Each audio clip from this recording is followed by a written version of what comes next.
Hi, welcome to part 10 and hopefully our final video related to contemporary art. Again, I hope you're not sad that we're leaving contemporary art. I hope you've enjoyed this unit. We're going to be looking at an installation. This is Doris Sacado. It's entitled Shibboleth. It's an installation that was done at the Tate Museum in London in 2007 through 2008. So since 2000, the Tate Modern, which is a museum, has commissioned installations. It's called the Unilever series for the museum's enormous turbine hall, including Olfer's Elysians, the Weather Project, which was done in 2003, and Ahouioi's Sunflower Seeds, which we will be looking at in a minute. That was done in 2010. In sort of the 8th iteration of the series, the Colombian artist Doris Sacado, I think it's probably Sacado, produced Shibboleth, and this is a deep meandering crack in the floor that you see before you. So I'm sure when you looked at this, you thought, oh, maybe the museum is damaged, but this is the actual work of art. Despite the unassuming nature of the work, it defies near description, and it exists in a limbo between sculpture and installation. And the provocative title complicates the work instead of decoding it. Sacado offered a few explanations beyond stating how the fissure represents the immigrant experience in Europe. Though this theme is apparent in the work, it is by no means the only issue raised. As photographs of the installation demonstrate, visitors confront their bodies in infinite ways as they try to see below the crack. In Shibboleth, Sacado elaborates a complex social-political topic in a work with tremendous formal presence. So Sacado's installation requires attentive viewing. So we'll look at it from different angles. So this is the same fissure or crack, but you can sort of see an image from below and sort of looking into it. The rupture or crack measures about 548 feet in length, but its width and depth vary, changing from a slight opening to one of several inches wide and up to 2 feet in depth. The viewer's perception into the crevice alters as he or she walks and shifts to better glimpse inside the cracks and appreciate the interior space, notably the wire mesh embedded along the sides. So I don't know if you can notice that detail right here. Change in perspective is one of Sacado's goals. She quotes the Frankfurt School theorist Theodore Adorno. We should all see the world from the perspective of the victim, like Jewish people that were killed with their heads down in the Middle Ages. So he wonders, what is the perspective of a person that is agonizing in this position? To go from viewing the installation as a fissure in concrete to an artwork about the disenfranchised may seem like a big step. It is helpful to think of Shibboleth as a work of conceptual art, since the ideas that frame the physical crack in the floor are equal. It's not greater importance than the material work itself. Sacado's installation at the Tate Modern would be completely different if it were simply untitled. Indeed, the analysis of the work would settle exclusively on its formal qualities. But Sacado has bestowed a curious and specific name, Shibboleth, a code word that distinguishes people who belong from those who do not. So the term Shibboleth is a custom, a principle, or a belief distinguishing a particular class or group of people, especially a long-standing one, regarded as outmoded or no longer important. So obviously, with a title such as this, you definitely are going to be exploring all kinds of cultural issues in terms of race, gender, you name it. And every community, culture, and nation has its shibboleth. Among the U.S. military, Lollapalooza was used during World War II since its tricky pronunciation could identify native English-speaking Americans. But the sinister history of the word shibboleth illustrates how friends and enemies are separated by fine linguistic lines. Any stranger in a foreign land appreciates the vulnerability this entails, especially the fear of being outed as a foreigner and exposed in a hostile environment. And here's another view of the installation. So we'll look at some other work by Sacado. Sacado's experience as a Colombian artist working abroad has made her especially sympathetic to the plight of marginalized people.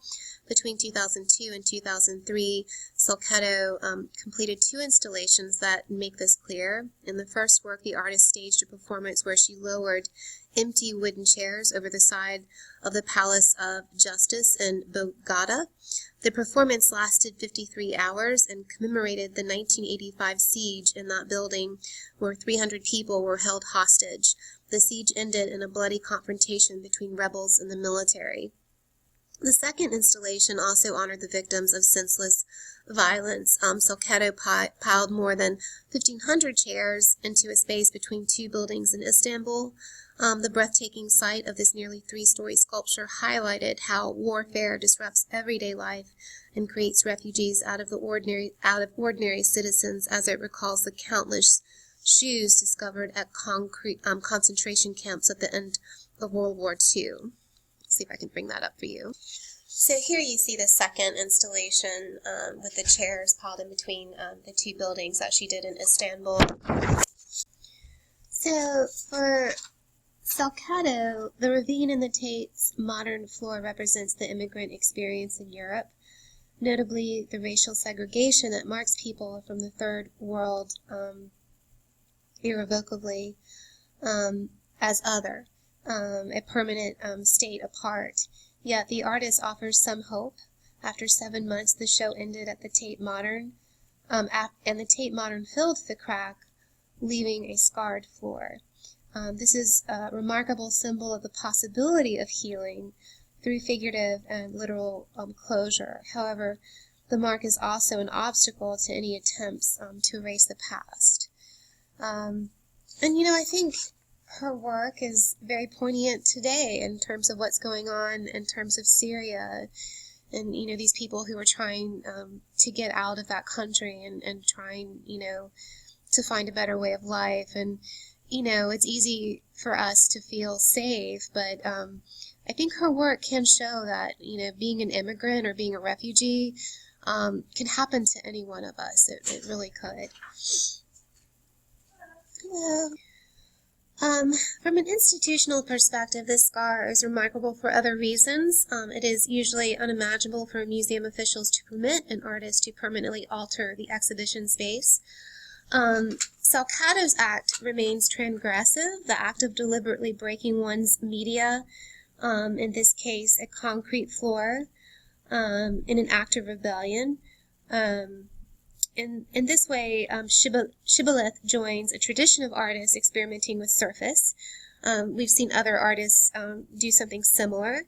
In the late 1940s, Lucio Fontana developed Basilissimo, an approach to art making that converted the 2-dimensional canvas into 3-dimensional space. Fontana slashed his monochrome canvases and revealed a new space underneath the gashes. The artist's bold move to disrupt the canvas's nearly sacred surface was revolutionary and influenced later artists. Throughout the 1970s, Gordon Matta Clark sawed into walls, floors, and ceilings of the buildings, often leaving cracks like the line or light and splitting. And you see this photograph here in 1974. And that really is quite pretty. For centuries, a canvas was a flat plane, the support for an image rather than an object in its own right. A building by definition sought to be structurally sound. Any structural damage makes it unstable and dangerous. To highlight their subversion, these artists flaunt the negative space made by these incisions. Matta Clark's cuts and splitting, illuminated by blinding light, while Fontana's slashes and shibboleth each reveal a startling dark void, previously unseen.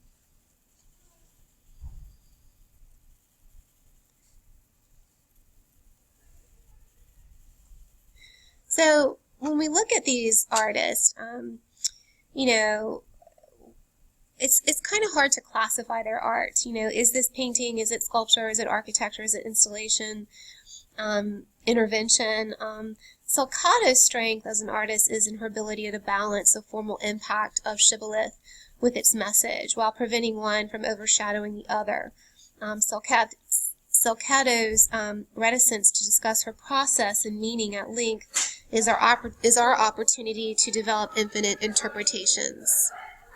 All right, so our next artist is an installation artist who also had an installation done at the Tate Modern in London. His name is Ahouioui, and he did this installation related to sunflower seeds in 2010. Ahouioui often uses his art to critique political and economic injustices. This can be seen in the work such as his 2010 installation, Sunflower Seeds, at the Tate Modern in London. And so they're not actually sunflower seeds, they're actually ceramic and hand-painted.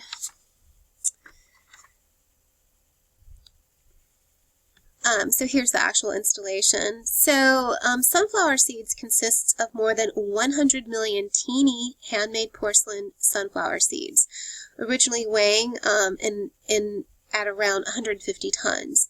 They filled the enormous turbine hall, which we talked about with Sacado's work, at the Tate Modern, an industrial building turned into a contemporary art space. Sunflower Seeds evokes a warm personal memory for the artist, who recalls that while he was growing up, even the poorest in China would share sunflower seeds as a treat among friends. The use of sunflower seeds as the basis of his installation was also designed to subvert popular imagery rooted in the artist's childhood. Communist propaganda optimistically depicted leader Mao Zedong as the sun and the citizens of the People's Republic of China as sunflowers, turning toward their chairman. Ahouioui reasserts the sunflower seed as a symbol of camaraderie during a difficult time. So here's the propagandist image of the leader Mao Zedong as the sun and the citizens of the people of the Republic of China as these little sunflowers. Oops. So, though each of the 100 million carefully crafted individual seeds can draw the viewer's attention, once arranged together in a neat rectangle or covering the floor of an entire room, the hyper-realistic seeds create a sense of vastness. In the Tate installation, there was a sense of precision in the arrangement of the seeds, creating visual order and uniformity. The individual seed is lost among millions, a critique of the conformity and censorship inherent in modern China. So here you can see there was about 1,600 craftspeople that painted and created these porcelain sunflower seeds. So you can see them working here. And here's an image of the artist holding the porcelain sunflower seeds. Ahouioui use of the porcelain comments on the long history of this period's material, while also rejecting the common negative connotations of the modern term made in China, utilizing skilled artisans known for their exquisite craftsmanship to make objects that can only be differentiated from one another upon close inspection, alludes to the important porcelain trade in Qingzhen, as well as to the uniformity and diffusion of modern and there's adjectives such as cheap and fast labor that is responsible for China's hard-won place in the world economy. Sunflower Seeds asks us to examine how our consumption of foreign-made goods affects the lives of others across the globe. So I'm going to go back to this image. So this is the craftspeople from Jingxin.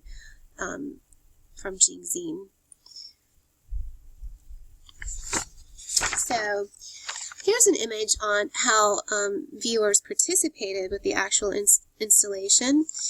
How we experience an artwork impacts our perception of the work. In the tradition of participatory contemporary art, Sunflower Seeds asks the public to physically interact with the art. So, normally in a museum we're sort of shooed away and, you can't stand too close to a work. Here you can see children playing in this, with the seeds, sitting in them. So very different.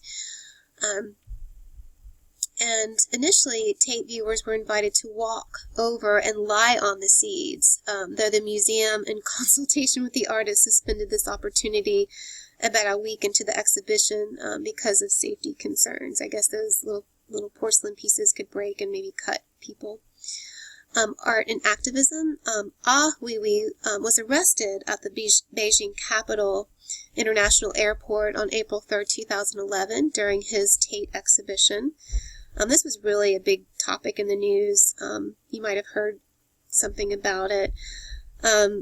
He was detained for 81 days, and this was a big deal because a lot of people didn't know where he was, and and because, it just shows you how much censorship does happen in China. The artist, along with many in the international community, asserted that his true offense was his political activism for democracy and human rights. Ahouioui had blogged for 4 years investigating cover-ups and corruptions in the government's handling of a devastating 2008 earthquake in Sichuan, and the country's hosting of the Olympics. Ahouioui's blog was shut down in 2009. Since then, he has turned to Twitter and Instagram. During his detention, the international community, including major U.S. art institutions, rallied for his release. Officials eventually released him, charging Ahouioui with tax evasion, but his passport was withheld, preventing him from leaving the country for 4 years. He was returned in 2015. Ahouioui continues to address issues of human rights in his work. The 2015 exhibit at large installed on Alcatraz, the former island prison in San Francisco Bay, comments on surveillance, freedom, and political prisoners by mixing fine traditional art and pop culture materials, including silk dragons, kites, and Lego portraits. And this is an image from this. So he's considered a very political artist. So that brings us to the end of our segment on contemporary art. So I hope you enjoyed this segment and you really get a good appreciation for contemporary art. I know some of it, when you first encounter it, looks kind of weird, and a lot of reactions are like, oh, my mother could do this, or my little brother. But definitely there's bigger, meanings and messages behind the actual, object or of the work. So I really want you guys to think about contemporary art and how it defies categorization. This is a unique time period because, there's not really any rules or conventions like we saw in the past with certain art historical periods like the Renaissance or the Baroque era. So you get this, huge differentiation of styles and subject matters and just, materials, experimentation with new materials and such. And this shows how artists are easily able to adapt to new styles and artistic impulses. So contemporary artists have a great range of materials and venues to express themselves, perhaps more than any other time in history. Artists experiment with new art forms and with new ideas to create a dynamic range of effects. And more importantly, that art is a global form of communication. And so we're very lucky that we live in an age where we do have access and we can look at art from all over the world. So I hope you appreciate it, and good luck on the AP art exam. We'll review on Monday. You should be reviewing right now, but we'll try to review a little bit more on Monday. Take care.